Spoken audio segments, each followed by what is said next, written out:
Herkese merhaba, Nalan'ın Yemek Tarifleri kanalıma hoş geldiniz. Bugün sizler için özellikle çocukların çok sevdiği çikolatalı ve crumble ev yapımı puding tarifi hazırladım. Çok kolay ve pratik bir sütlü tatlı tarifi. Canınız tatlı istediğinde evdeki malzemelerle kısa sürede hazırlayabileceğiniz enfes bir puding. Üzerindeki crumble'si pudinge ayrı bir lezzet katıyor. Kıtır kıtır crumble ile hazırladığım bu tatlıyı eminim sizler de çok seveceksiniz.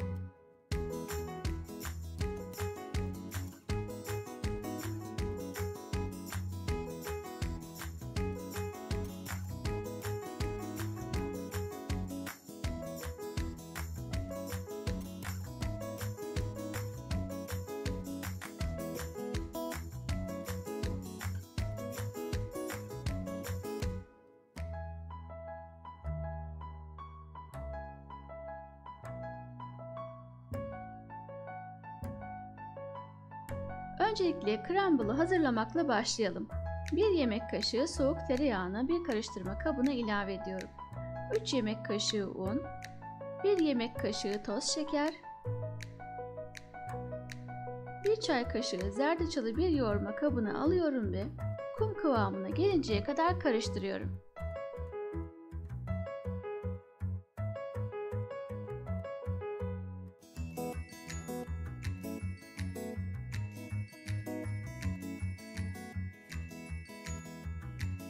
Buraya kadar videomu izleyen sevgili takipçilerim, yorum kısmına tatlı mı tatlı yorumlarınızı bekliyorum.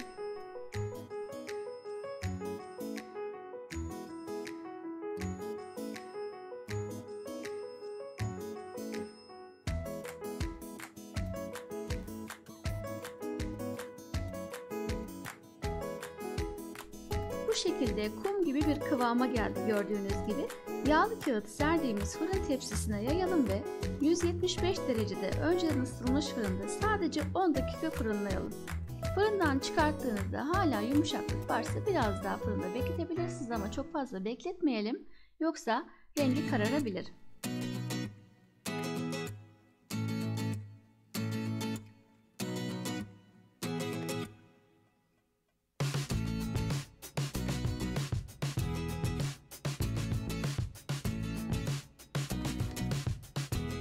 Pudingin yapımına geçiyorum. Uygun bir tencereye 1,5 yemek kaşığı un, 1,5 yemek kaşığı buğday nişastası, 2 yemek kaşığı kakao, yarım su bardağı toz şeker, bir tutam tuz ilave ederek kuru malzemeleri bir çırpıcı ile karıştıralım.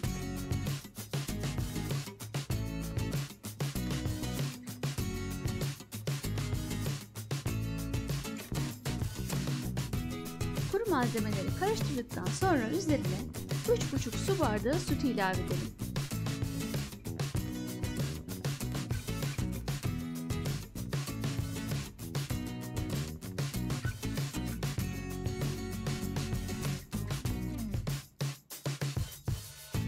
Bir adet yumurtayı da ilave edelim ve tüm malzemeleri pürüzsüz bir kıvam oluncaya kadar karıştıralım.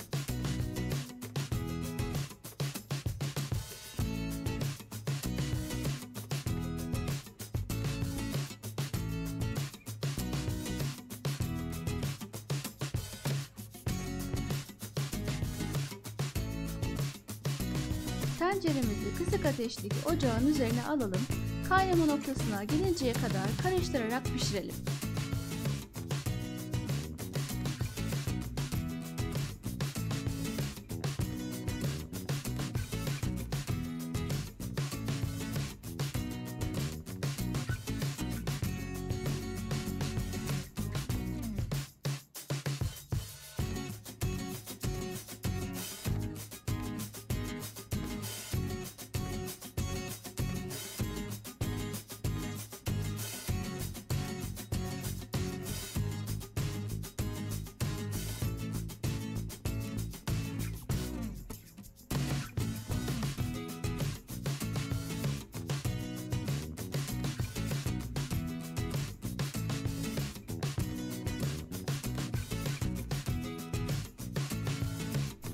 Tenceredeki pudingimiz göz göz olup kıvam almaya başlayınca ocaktan alıyoruz.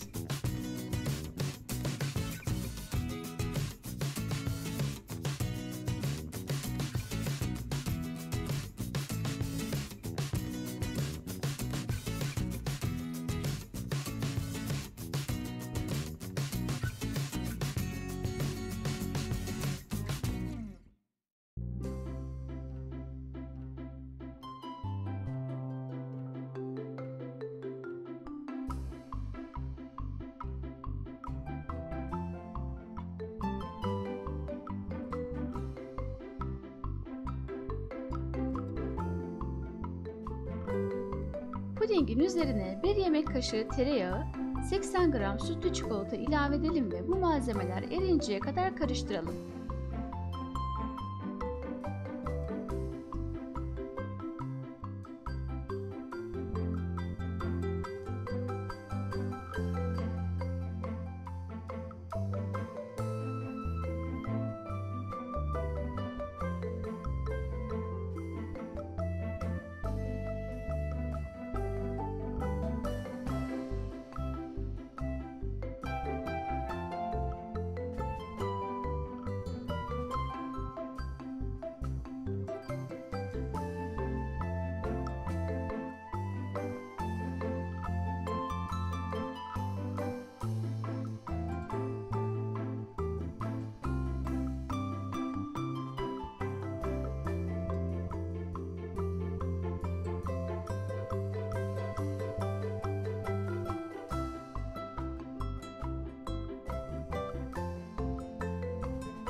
Çikolatalı pudingi puding kaselerine eşit şekilde paylaştıralım.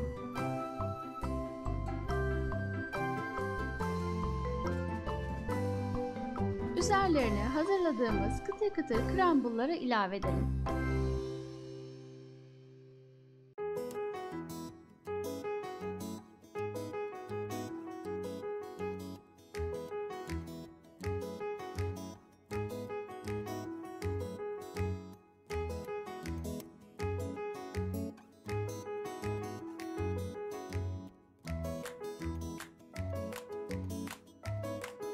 Hem görüntüsü hem de lezzetiyle çikolatalı crumble'lı puding gerçekten mükemmel oldu. Puding tam kıvamında, üzerindeki crumble pudingi ayrı bir lezzet kattı. Kıtır kıtır, mutlaka denemelisiniz. Ben çok sevdim. Sizler de çocuklarınıza okuldan geldiklerinde kısa sürede hazırlayarak sürpriz yapabilirsiniz. Tam tutan bu tarifi gönül rahatlığıyla hazırlayabilirsiniz. Tarifimi buraya kadar izlediğiniz için hepinize çok teşekkür ediyorum. Kanalıma hala abone değilseniz lütfen abone olmayı, yeni tariflerimden haberdar olmak için bildirim zilinizi açmayı unutmayın. Her hafta birbirinden güzel tariflerle bu kanalda sizlerleyim. Yeni bir tarifte daha görüşmek üzere, hoşça kalın. Hepinize sevgiler.